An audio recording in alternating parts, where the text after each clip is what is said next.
Welcome everyone to the Circle of Debate podcast top 5 picks of the week here for week 57. That's right, week 57. It's the host of Devious One Ivan C here with my other host of D-Generation West, the West Side, the West. Of course, the director is not here today once again. He's directing and he's also getting ready for his performance coming on June 27th on my birthday. My birthday, he'll be ready to go ahead and perform. Yeah, see, she's excited. So get ready for that. We'll have more announcements of where would it be for all you Southern Californian fans around the, listening to us and watching us. Make sure you want to see the one and only Chris Kennedy. Chris Kennedy guitar is playing live, 1720 Warehouse. If you don't know, that's in downtown LA, but we'll give you more details coming from him. Of course, I have the master disaster, the king of sting, the man with the plan, Money Mike Lopez, ladies and gentlemen. And of course, the calluses of all calluses, because he is the god amongst insects. And he is another one of God, a podcast. I got stuck for saying that shit too much. Of course. Heel turn list you've ever watched in your life, and all others are insects in the shadow of this top 5. Not callous, ladies and gentlemen.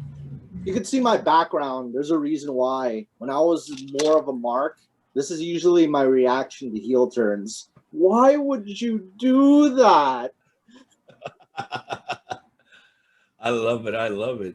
So yes, ladies and gentlemen, there you have it. The top 5 for this week, for week 57 is, of course, top 5 best heel turns. You see it right there, right behind my screen. So the top, this is a really difficult list. Probably for the rest of them not, but for me it was.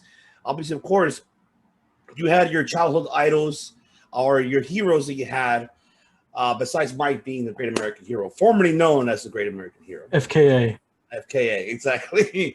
But yes, you have your heroes, people that you cheered for, and you never expect them to go ahead and turn their back on their fans and just becoming the most hated person in the world in the sport of professional wrestling. So this list goes, we can go from the past, man. It can go from anywhere. But I will admit, like the main one that is really, really known, obviously, is Larry Zbyszko turning on Bruno Sammartino. That was like one of the biggest ones in professional wrestling history, that a student turns back on his teacher. So that one's really well known. I don't know if these gentlemen have that on the list, but I'm assuming not to, because that's why I'm bringing it up. But let's go to the wheel now to see who goes first of giving their top 5 best heel turns. Top 5. Why would you do that? And here we go. Let's spin that wheel, see who goes first. It is. Here comes the money. Here it comes. Here comes the money. Money. Brought to you by Persona. Find out what your body really needs. Sleep, digest, and alcohol. And right here. Yes, sir. Take it away, sir, Bob. Man, so yes, when I was younger, man, heel turns.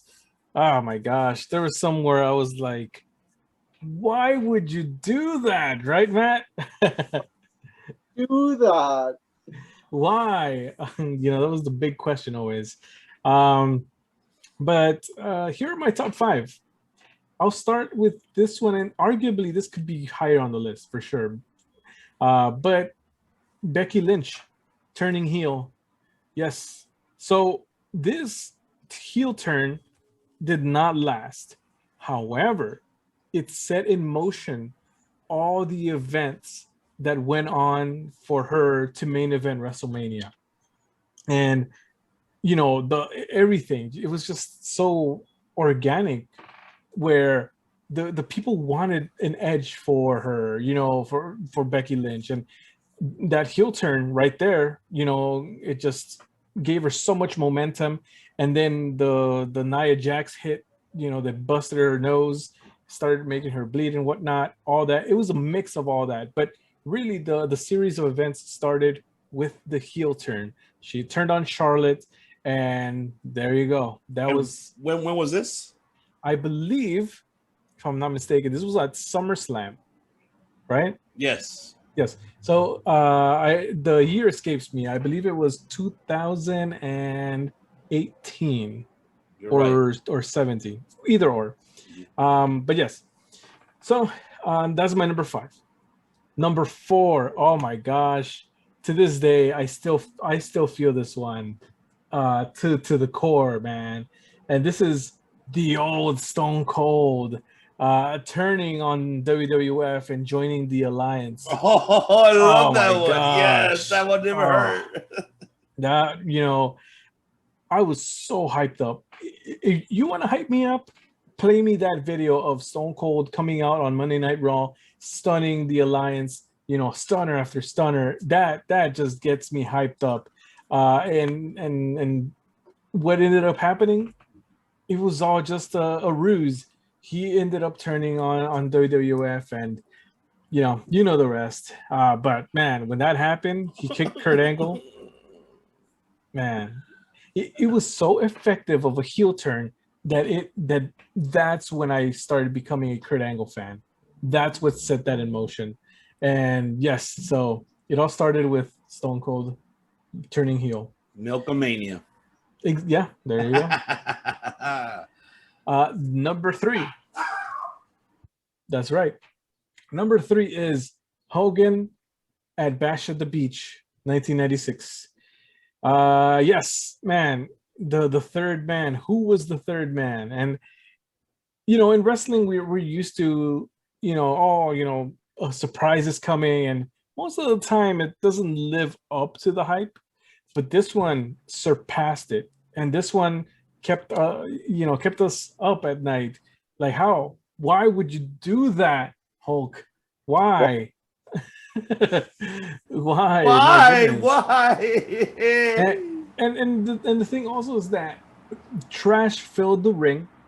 People were so upset about it.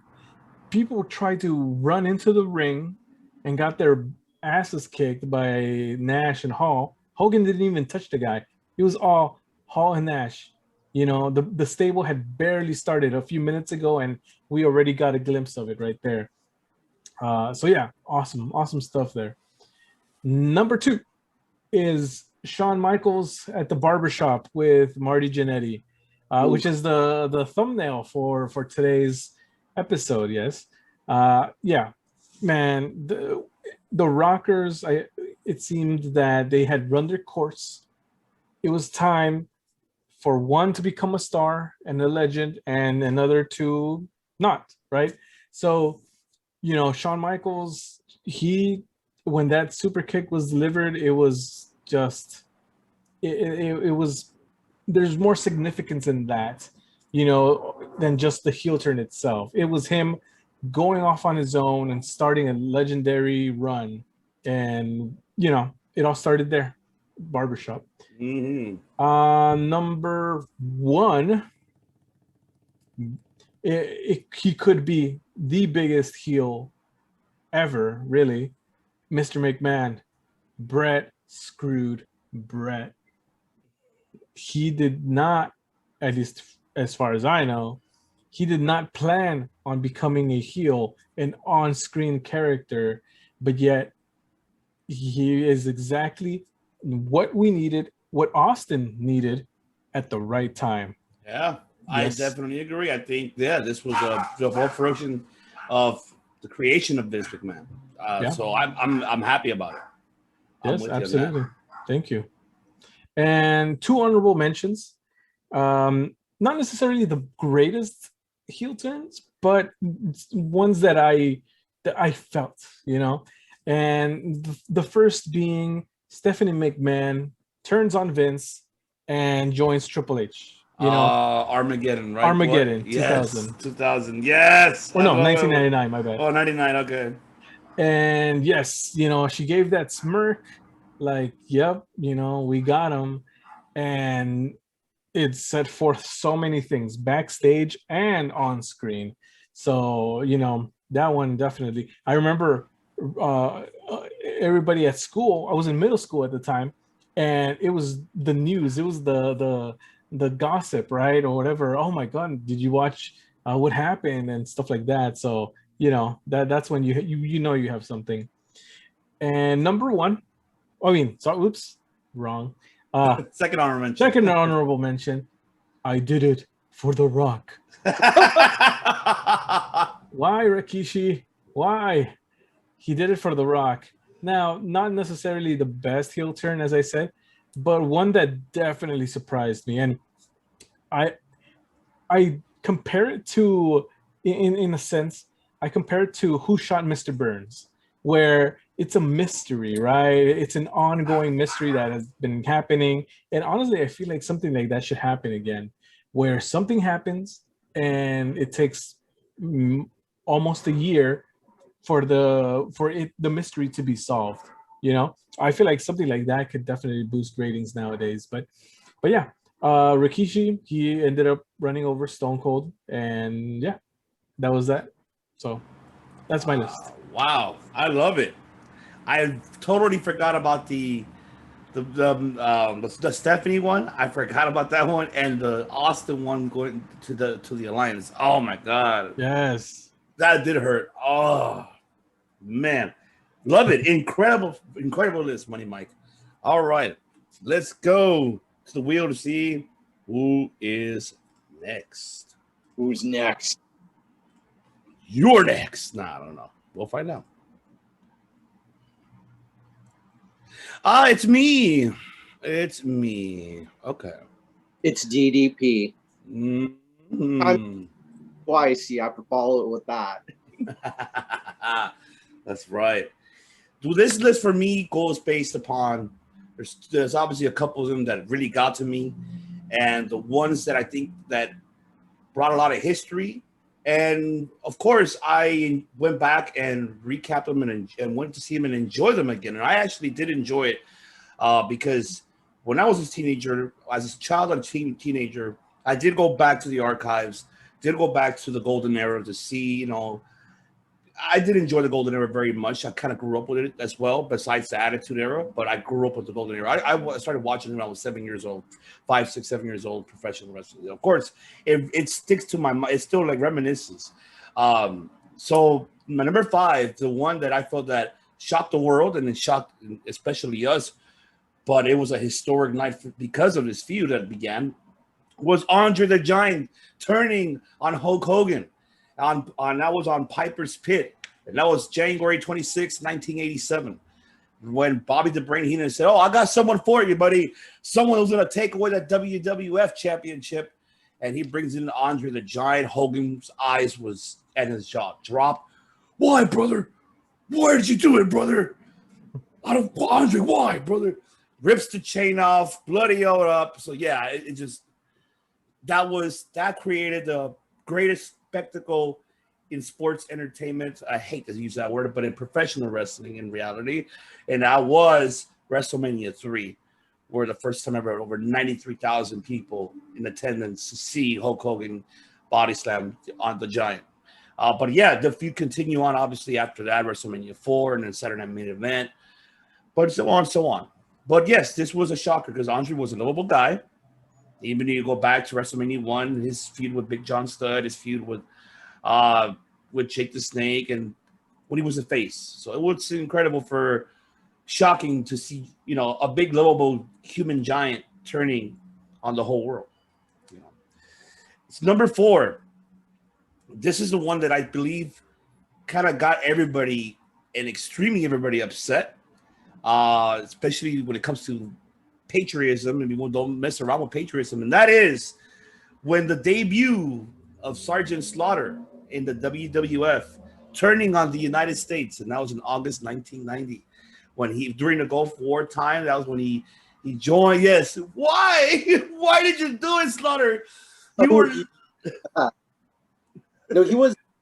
Wasn't it like Khalif Slaughter or something like that, or Grand?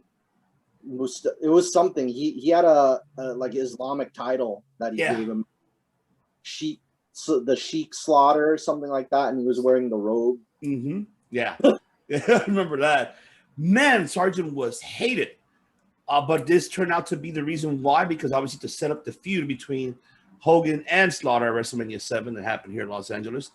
But during that time, it was the Gulf War, which is the United States and Iraq and, Iran. And it did bring a lot of hate to Mr. Sergeant Slaughter. His life was threatened. He had bodyguards to protect him. Like, Jesus Louise, like, wow, like your life's at risk.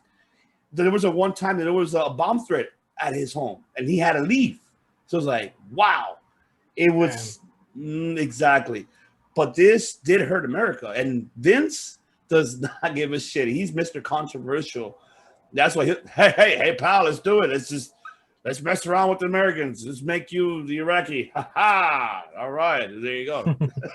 And there you have it. You have Slaughter being heel. It reminds you that Slaughter came from AWA. He was the most beloved. He was a top babyface in AWA before he went to WWF in 1990. So that set up the great feud between him and Hogan. Number 3. I was loving this group, but until this happened, I was like, and I swear, I'm not gonna lie, the one I expected to turn heel, but I'm gonna mention who turned heel on this one. That's Seth Rollins turning on the Shield on Monday Night Raw. That shocked me because I was like, what? I honestly thought it was gonna be Ambrose, to be honest. I ain't gonna lie to you. Every time I always thought Ambrose is gonna be the one I'm turning because he was supposed to be the leader of the faction. I mean, if we go back to the WWE archives, look at it, go back, YouTube it. By the looks of it, Moxley, who better known as Dean Ambrose, was mainly the main leader of the faction. But then later on, did he say they had no leader? Now you started hearing from Seth, started hearing from Roman, but didn't expect Seth to turn. I didn't expect that. That shocked me. I was like, what the F happened? What the fuck just happened? But I enjoyed it because we got the Rollins that we have today. So kudos to you, whoever pitched that idea. And it wasn't your brother Lane, so it wasn't your BFF, Mike. He wasn't around during that time. Nah, I'm glad. It turned out great, to be honest. Yeah. I mean, Seth Rollins turning heel, geez. You can't write that sort of thing because everybody thought, like you say, Ambrose was the guy. Yeah. And then that leads me to number 2. You had it on your number 3, of course, but that was, of course, the third man. And Hulk Hogan's the third man. He betrayed WCW, of course. Bash at the Beach, July 7th, 1990. Was it 96, right, or 97? Hulk Hogan story where he's like, "It's me, isn't it? I'm the third." Well, Eric Bischoff isn't me. Yeah, to me, isn't it? And yeah, I mean, that was the most. I think that kind of what sparked the 83 weeks of the dominance that WCW had over WWF, because whoever made that decision. I mean, I hear both sides. I hear Hogan. It was a Hogan's idea, Bish idea, Dusty Rhodes. I don't know whose idea it was, but whoever it was, perfectly planned because he created a lot of. Exactly, created that, especially the New World Order. Exactly. But I loved it. And my number 1, it did hurt me because I think I was with you, Mike.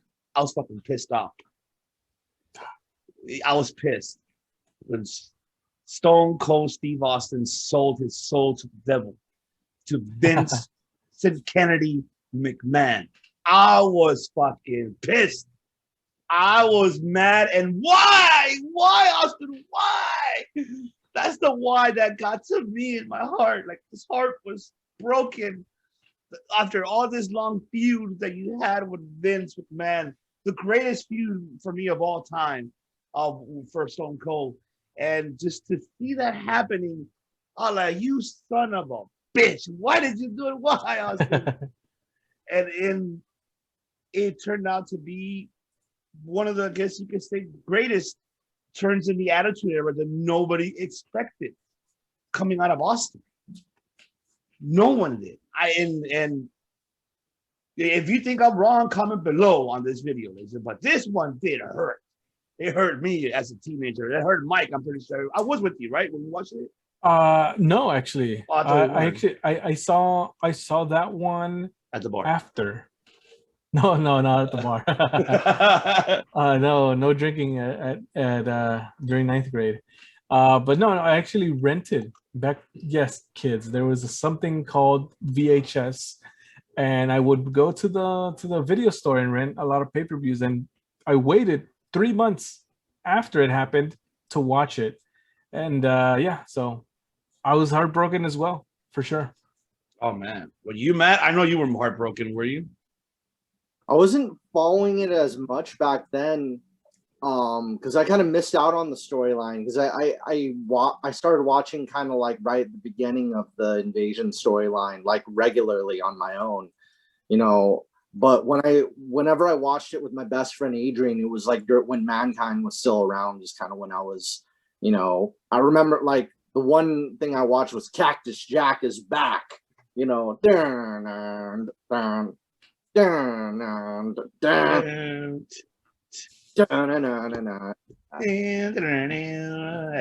love that song. Mike knows very, very well that was my theme song. Yes, you're talking to Cactus Ivan right there. That's right, bang bang. Old school memories. Old school memories. All right, so my 2 honorable mentions at 2. I'll tell you, this was really hard because I had to go rethink and rethought which ones like really hurt, and this one did hurt, and that was Paul Bearer turning on The Undertaker in SummerSlam. This was the year of 1996, August 18th. The Boiler Room match when he had against Mankind. I definitely will not forget. I did, yes, how Mike said it, kids. We did rent a VHS. If you know VHS, okay, you go to your local video store, and that's where you're able to rent it. You pay $250 for a day or two to keep it and return it back. I remember watching it, and I remember telling my dad, rest in peace, like, what the fuck is why? What the fuck happened? Like, what's up with that? I was like, why did he turn on The Undertaker? Because I was a big Taker fan too. And but you know, I guess this kind of cultivated differently after that. Obviously, transition different for The Undertaker and Mankind's careers, but this one did really hurt because throughout the years we've seen Paul and Taker always together. I'd never thought in a million years would expect Paul Bearer to turn on The Undertaker.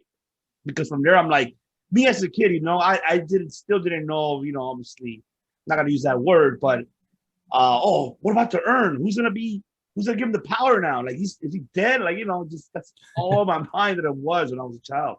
So yeah, I was really wow. The other one, with my second honorable mention, it did hurt me because I enjoyed this faction. I enjoyed this team. I was like, yes, I loved every minute of it. And this is talking from the heart. And I was really upset when it happened. Not a big deal for everyone, but for me it was. And that was when Chavo Guerrero turned on Eddie Guerrero on SmackDown. When it was those Guerreros, I was upset, man. I loved the vignettes. I loved everything what they did. They were SmackDown Tag Team Champions. Incredible. I loved it. And then when they lost it, they lost to the team angle. I think they did. And that's when his father started coming back.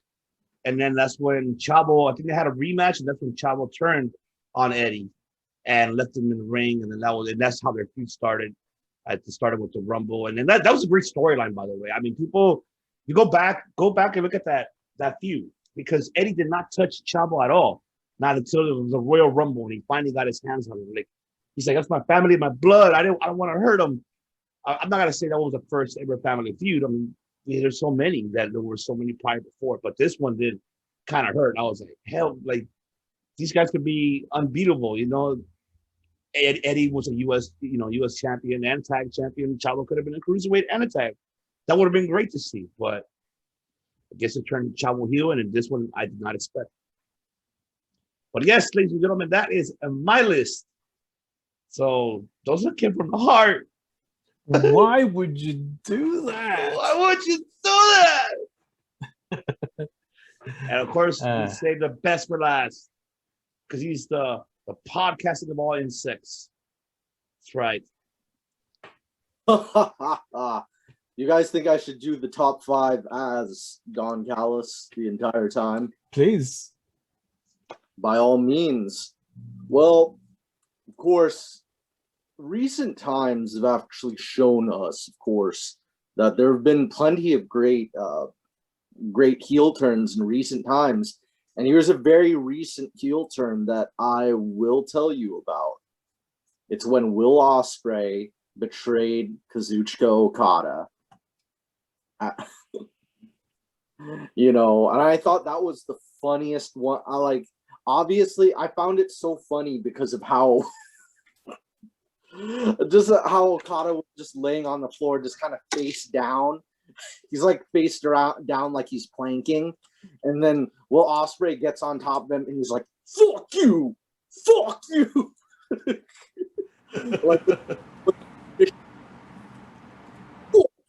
like on top of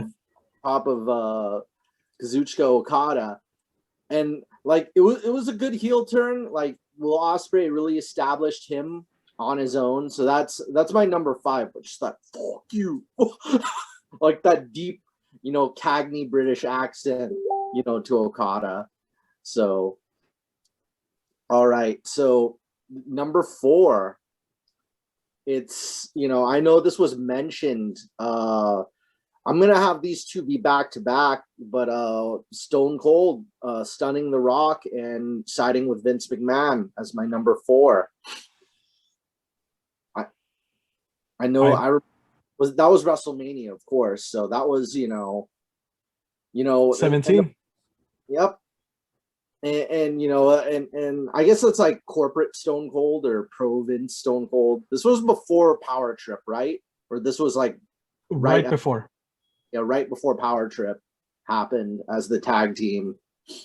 And then number 3, we mentioned this, Stone Cold joining the Alliance. Oh. I'll say, you know what? I think this really goes to show how much of a great chameleon Stone Cold is, because he was able to become, like, for a guy that everybody thought was so cool and so like lone wolf and badass, he really flipped that the other way and became like one of the most annoying and irritating characters. Like, I still remember the backstage segment with Deborah. I was like, Deborah, I'll eat the cookies. I swear, I'm eating now. And then like, Kurt, I'll get your gold medals. I'm sorry. Oh. And he throws them in the little pool. I feel like I'm king of the world. And then like, I was really cheering for Kurt and Kurt Angle during that whole feud, So Kurt Angle, good guy, babyface Kurt Angle against heel Stone Cold. All right. Here are my sidewinders. All right.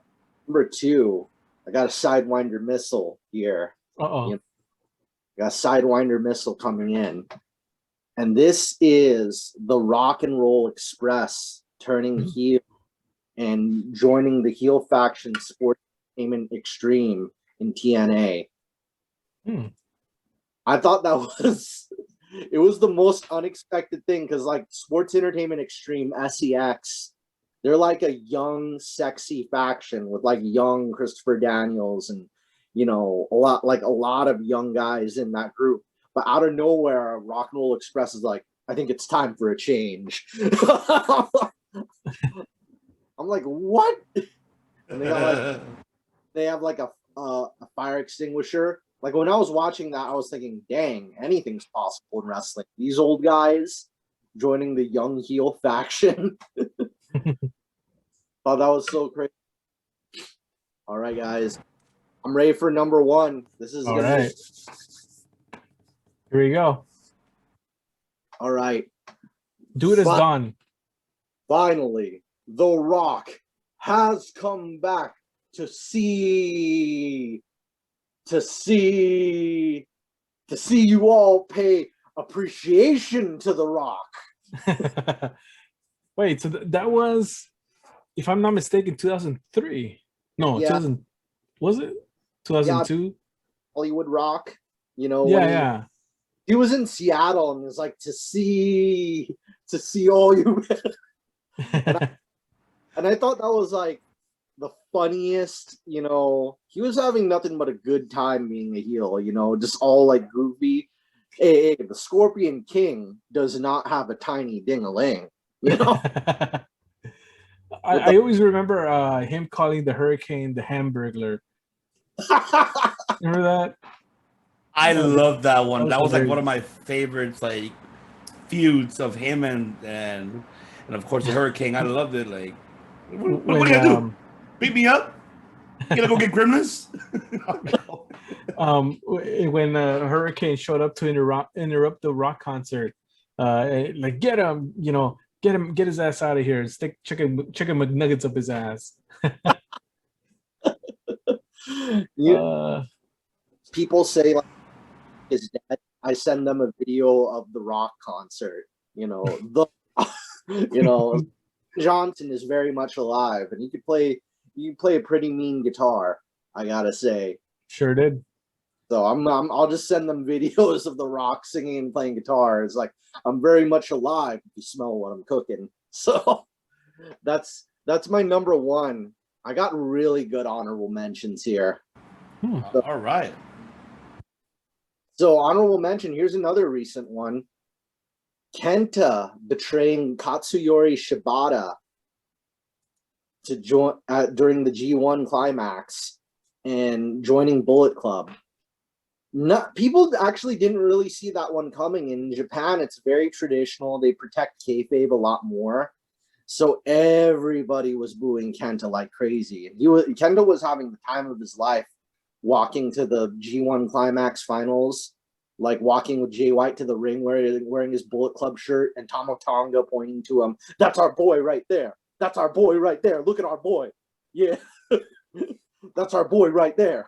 And he's wearing, and then Kenta's just like, hey, everybody, I'm a bad guy now. I thought it was like the funniest. It was the funniest shit. Like, I just love those really like, snide heel turns where you just know they're having a good time with it the entire time. Oh yeah, those are the best ones. Yeah, like if I was a baby face, I couldn't wait to turn heel because I'm gonna be like just so ridiculously annoying. Like if I really wanted to put over a baby face, I'd probably come to the ring with the Chiquita banana fruit hat and the macas. Like, what's up, everybody? It's your favorite bad guy. Look at me. Just you can be as annoying and irritating as you want because that's the kind of the point.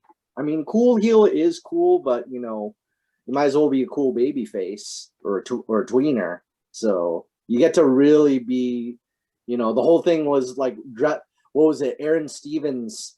This isn't on my list. I'm just saying it because he was a heel from the beginning in NWA, but he gets heat by wearing flesh-colored wrestling tights.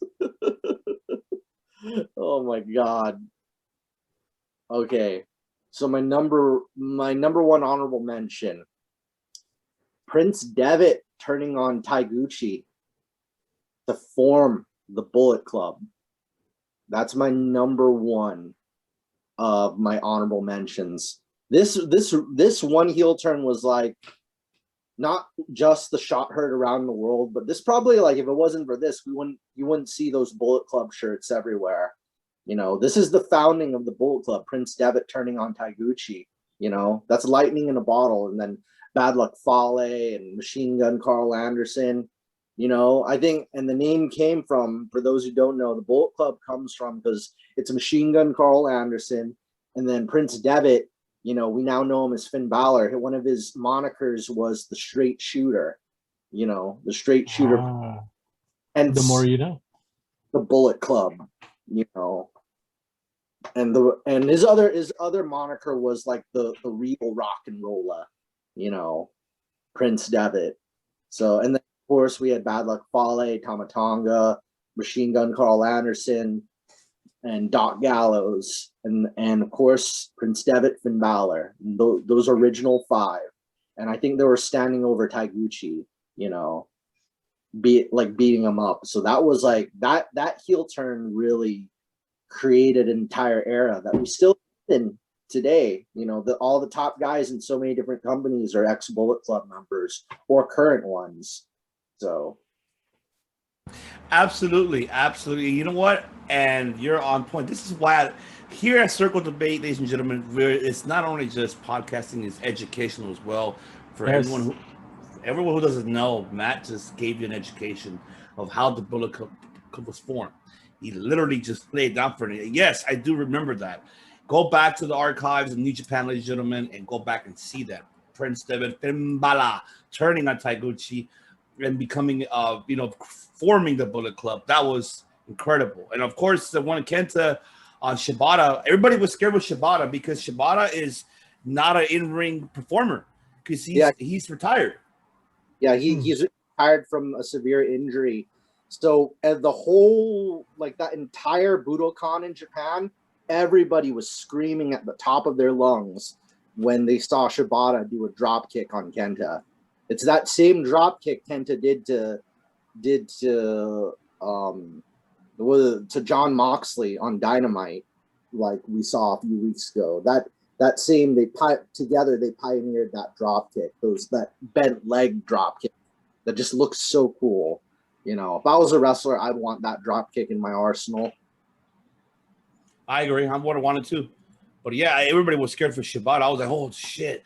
You know, he has I believe a neck injury that it kept him out, forced him to retire. I mean, no, actually not a neck injury, a concussion. I remember a concussion that he has that forced him to retire so he can't be in the ring at all.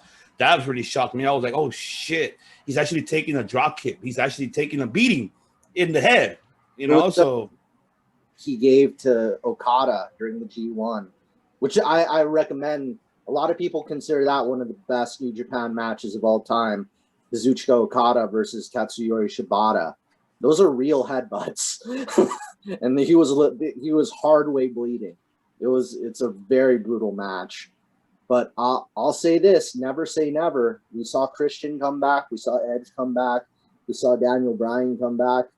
And, you know, we could see Katsuyori Shibata come back. I hope so. I really hope so because he's a incredible athlete. I think he deserves another run. I think it was just too short for his career to just end that that quickly.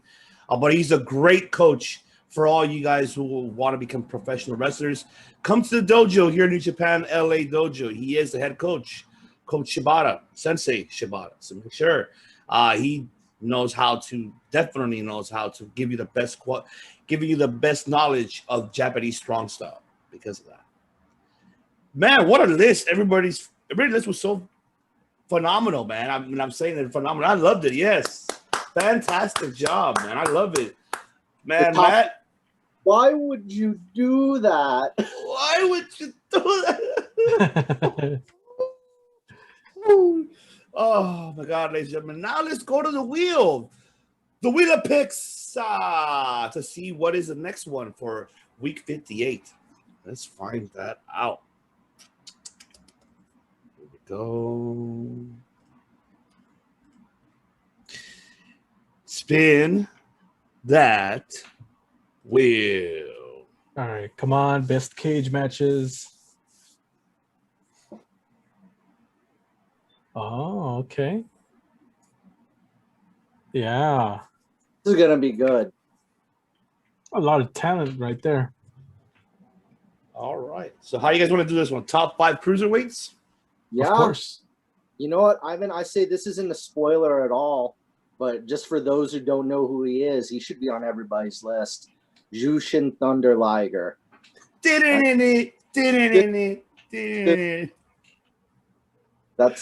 not a spoiler. You know he's on your list. Hell yeah. Huh? I was just saying he's right. He's right in here. That's why. Absolutely. You already, yeah, he's obviously he's one of, for sure, he's making it on my list. But there's another person that people forgot. I'm not gonna say Rey Mysterio. Everybody says Rey. No, there's one person that people forgot about too. He was a multi-champion. I want to save the surprise. I want to be surprised next week for sure. All right, yeah. I wasn't gonna say the name, but yes, you got it. All right. And there you have it, ladies and gentlemen. thank you so much for tuning in here for the Circle Debate Top 5 Picks of the Week as we pick our top 5 best heel turns. If you guys have any heel turns, best heel turns that you guys love that we did not mention, comment right below in the video and mention your favorites, best heel turns of all time. And also let us know if you actually enjoyed our list. And if so, also comment right below in this video. So once again, ladies and gentlemen, thank you very much for tuning in here at Circle Debate Podcast. We will see you guys next week coming up as we will discuss about AEW, Dynamite, because there was a lot of surprises that did not expect. But yeah, and also don't forget as well, we are coming this Tuesday with an MMA episode as we're gonna go ahead and review UFC 263 coming up. So I'm looking forward to that as the one and only is going to put his Tapology World title on the line again. And so with the Mares brothers, so I can't wait to see that. And also don't forget, you're going to see Matt as well, have been giving his recap of this past week, Cyberfest. So keep it tuned for that. He's going solo bolo on that one. So I cannot wait he's going to give you the education that you guys need. Because he's going to answer all your 6-9 questions. We got 69 reasons why, of course. Remember, we don't just do top 5s. We make top 5 history. Nice. And there you have it, ladies and gentlemen. Once again, the host of DB's One I've See here with, of course, the master of disaster, the king of sting, the man with the plan. That's Money Mike Lopez. And of course, we have the manager of the God of podcasting of Money Mike Lopez. We have his manager here. He is the podcasting of all insects. I should come out because in Impact Wrestling he uses Canon and D as his theme. I